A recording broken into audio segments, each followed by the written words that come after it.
Cari fratelli e sorelle, buongiorno. Queridos hermanos y hermanas, buenos días.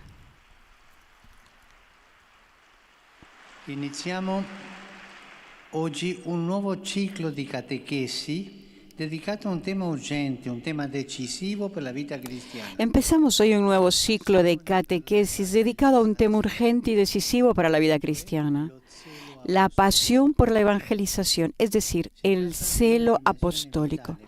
Se trata de una dimensión vital para la Iglesia. La comunidad de los discípulos de Jesús, de hecho, nace apostólica, misionera, no proselitista. Y esto desde el inicio hay que diferenciarlo. Ser misionero, ser apostólico, evangelizar, no es lo mismo que hacer proselitismo. Nada tiene que ver una cosa con la otra. Se trata de una dimensión vital para la Iglesia. La comunidad de los discípulos de Jesús, de hecho, nace apostólica y misionera. El Espíritu Santo la plasma en salida, que sale para que no se doble sobre sí misma, sino que sea extrovertida, testigo contagiosa de Jesús, que la fe se contagia también, llegando a irradiar su luz hasta los confines de la tierra.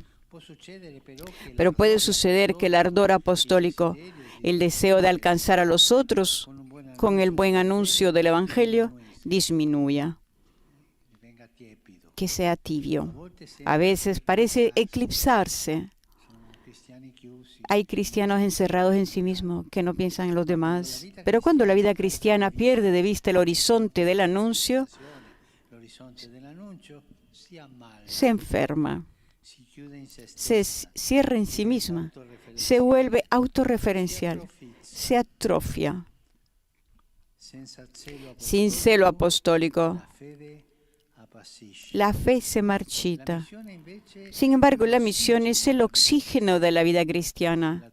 La tonifica y la purifica.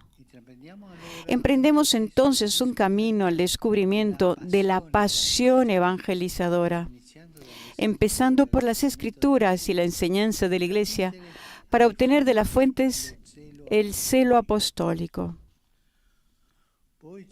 Después nos asomaremos a algunas fuentes vivas, a algunos testimonios que han encendido de nuevo en la Iglesia la pasión por el Evangelio, para que nos ayuden a reavivar el fuego que el Espíritu Santo quiere hacer arder siempre en nosotros. Quisiera empezar por un episodio evangélico, de alguna manera emblemático. Ya lo hemos escuchado, la llamada del apóstol Mateo, que hemos escuchado, así como él mismo lo cuenta en su Evangelio. Todo empieza por Jesús, el cual ve, dice el texto, un hombre. Pocos veían a Mateo tal y como era. Lo conocían como aquel que estaba sentado en el despacho de impuestos. De hecho, era un recaudador de impuestos, es decir, uno que recaudaba tributos de parte del Imperio Romano que ocupaba Palestina.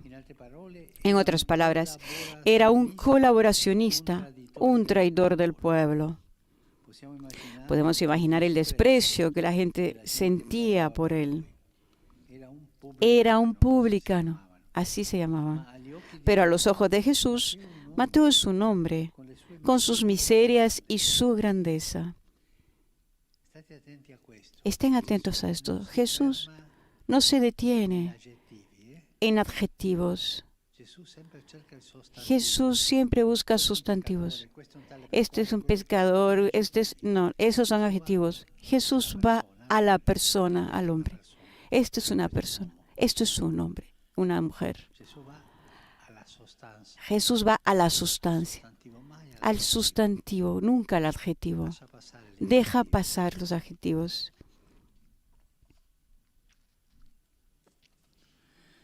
Y mientras entre Mateo y su gente hay distancia, ellos miraban el adjetivo, Jesús se acerca a él, porque todo hombre es amado por Dios. También este desgraciado tiene, claro. Más bien, Él ha venido por ese desgraciado. Lo dice el Evangelio. Yo he venido por los pecadores, no por los que están sanos. Esta mirada que ve al otro, sea quien sea, como un destinatario de amor, es el inicio de la pasión evangelizadora. Todo parte de esa mirada que aprendemos de Jesús. Podemos preguntarnos, ¿cómo es nuestra mirada hacia los otros? ¿Cuántas veces vemos los defectos y no las necesidades? ¿Cuántas veces etiquetamos a las personas por lo que hacen o piensan? También como cristianos nos decimos, ¿es de los nuestros o no es de los nuestros? Esta no es la mirada de Jesús. Él mira siempre a cada uno con misericordia y predilección. Y los cristianos están llamados a ser como Cristo, mirando como Él, especialmente a los llamados alejados. De hecho, el pasaje de la llamada de Mateo se concluye con Jesús que dice, no he venido a llamar a justos, sino a pecadores. Y si cada uno de ustedes se siente justos, Jesús se acerca a nuestros límites, a nuestras miserias, para curarnos. Por tanto, todo empieza por la mirada de Jesús. Mira un hombre, Mateo. A esto le sigue un segundo paso, un movimiento. Primero la mirada y segundo un movimiento. Mateo estaba sentado en el despacho de los impuestos. Jesús le dijo, sígueme. Y él se levantó y le siguió. Notamos que el texto subraya que se levantó. ¿Por qué es tan importante este detalle? Porque en esa época quien estaba sentado tenía autoridad sobre los otros, que estaban de pie delante de él para escucharlo o, como en ese caso, para pagar el tributo. Quien estaba sentado, en resumen, tenía poder. Y lo primero que hace Jesús es separar a Mateo del poder, del estar sentado recibiendo a los otros. Le pone en movimiento hacia los otros. Le hace dejar una posición de supremacía para ponerlo a la par con los hermanos y abrirle los horizontes del servicio. Esto hace Cristo. Y esto es fundamental para los cristianos. Nosotros, discípulos de Jesús, nosotros, iglesia, ¿estamos sentados esperando que la gente venga? ¿O sabemos levantarnos, ponernos en camino con los otros, buscar a los otros? Es una posición no cristiana. Deja que vengan y yo estoy aquí.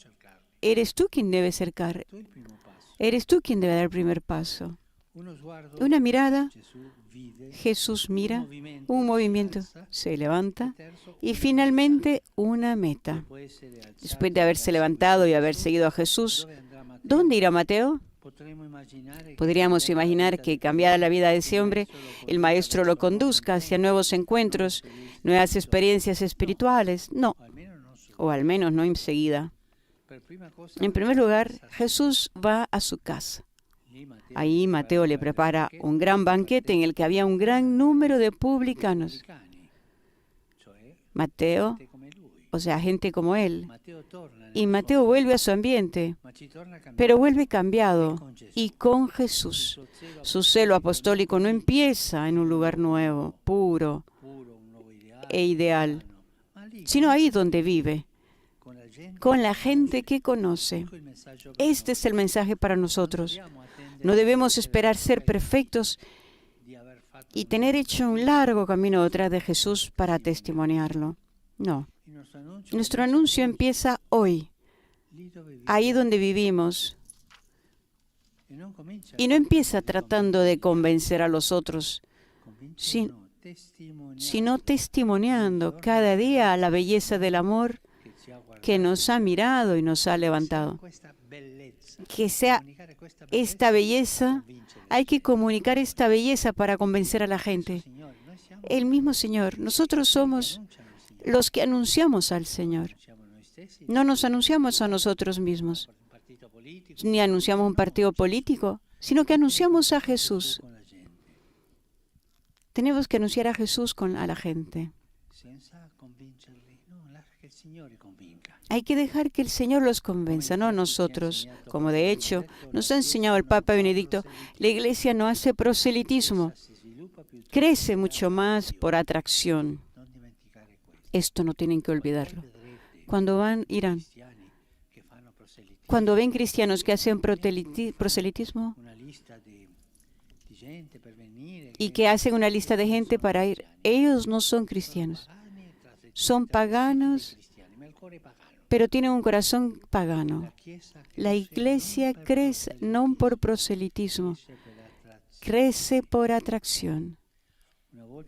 Una vez, en un hospital, recuerdo, en Buenos Aires,